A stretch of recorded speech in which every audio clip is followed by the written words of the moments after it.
Good morning, my dear students. In this class, I would like to discuss the first act, scene 1 of William Shakespeare's play Macbeth. Act 1, Scene 1. When the play begins, we see three witches in a desert far away from the cities of Scotland. A violent thunderstorm is raging over the place. So the setting, as we already mentioned, the play takes place in Scotland, and the first act, that first scene, takes place in a desert. In the background, you can hear thunder and lightning, and there enters three witches. Then they are in a conversation. The first witch asks, "When shall we three meet again? In thunder, lightning, or in rain?" The first witch asks, "When should the three of us meet again? Will it be in thunder, lightning, or in rain?" So this is the question that the first witch asks. For that, the second witch replies, "When the hurly-burly is done, when the battle is lost and won." That means we will meet when the noise of the battle is over, when one side has won and the other side has lost. So actually this is giving you an idea of what is happening when the play begins. The witches, they speak one another, gives you some idea about some of the incidents that is happening in the play. There is a battle going on between Macbeth, assisted by Bango, against the people from Norway. One of the allies of Norway attacks the kingdom of Scotland with the help from a traitor, Thane of Cawdor. So the second witch mentions that battle. Okay, they'll meet when the noise of the battle is over, when one side has won and the other side has lost. Third witch says that will be ere the set of sun. That means that will happen before the sunset. So they say that they will meet again soon. Okay, that's how they say. And again the second witch asks, where the place? Where should we meet? What is the place, or where is they are going to meet again? Where is the place? Upon the heath. Let's do it in the open field. So they decide to meet in a heath, in an open field, very soon. Okay, they're to meet with Macbeth. And the third witch says that we will meet Macbeth there. Macbeth, the central figure in this play, is going to meet these witches. Okay, they say that they are going to meet him in the heath. Okay, yes. Then suddenly the witches hear the calls of their spirit friends or familiars, which look like animals. One is a cat and one is a toad. Then suddenly they hear the cry of cat and toad.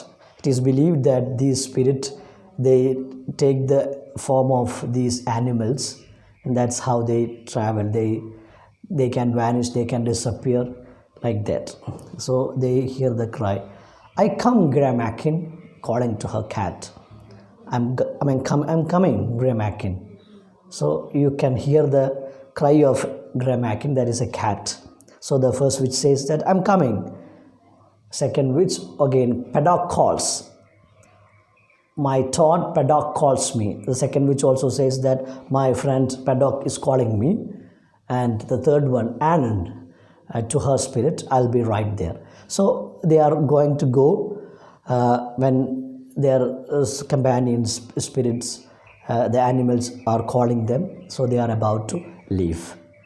So before they leave, you can find that all of them utter a word. What is that? A statement. "Fair is foul and foul is fair, hover through the fog and filthy air." This is a very important line, because this is how this entire play is structured. That means the witches, they cast spell on the central character Macbeth. And this is the first line that Macbeth also utters. Fair is foul and foul is fair. Let's fly away through the fog and filthy air.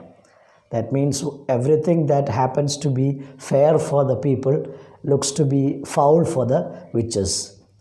Fair is foul and foul is fair.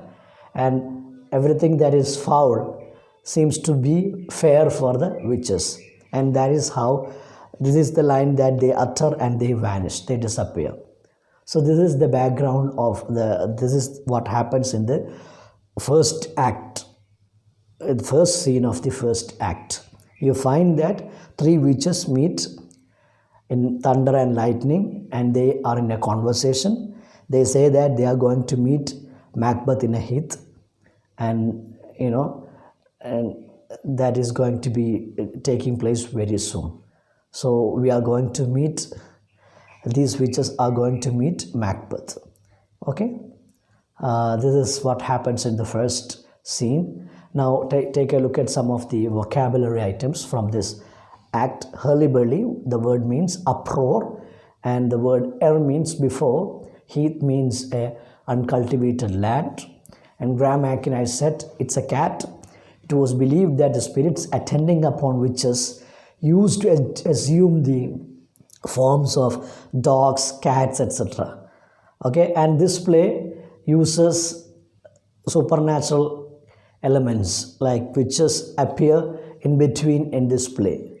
Okay, this play is, as we know, written in the 16th century. So people have faith in these supernatural characters. As I said, it was believed that the spirits attending upon witches used to assume the forms of dogs, cats, etc.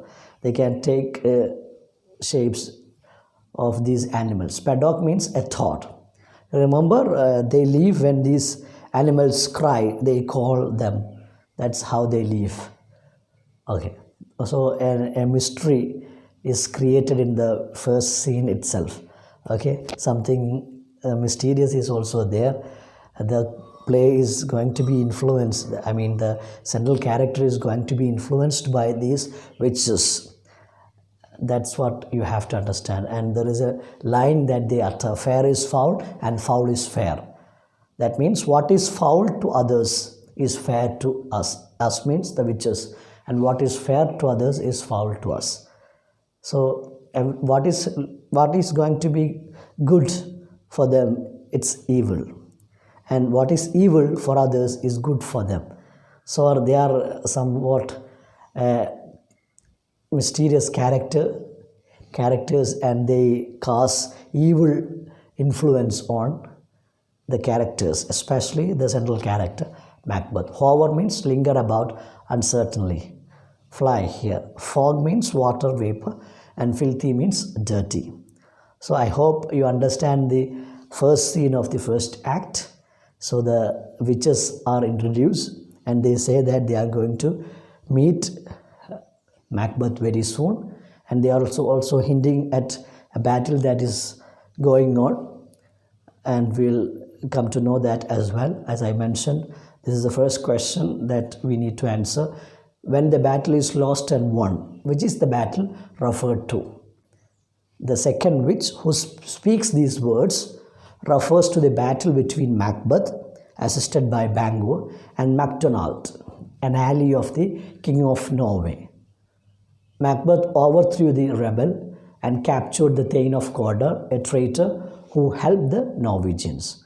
So when, as we mentioned, the witches talks about this battle.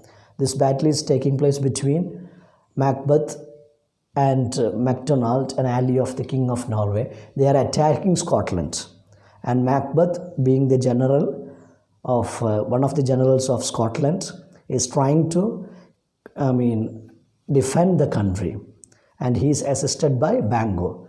And here you find that MacDonald is assisted by one of the Thanes. Thane is a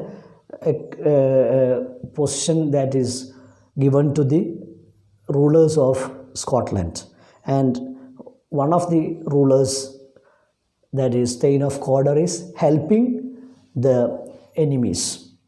Okay, you have to understand that. And Macbeth defeats these enemies and captures the Thane of Cawdor. That is what happens. And when the play begins, the idea that we get, somehow we are introduced to the central character, that is Macbeth, and also mentions the battle that he is fighting right now. As we understand that he is a valiant soldier and a ruler as well, a general. He is respected by everyone. He is a very courageous person. He is ready to do everything for the country. That is how we are given impression about Macbeth.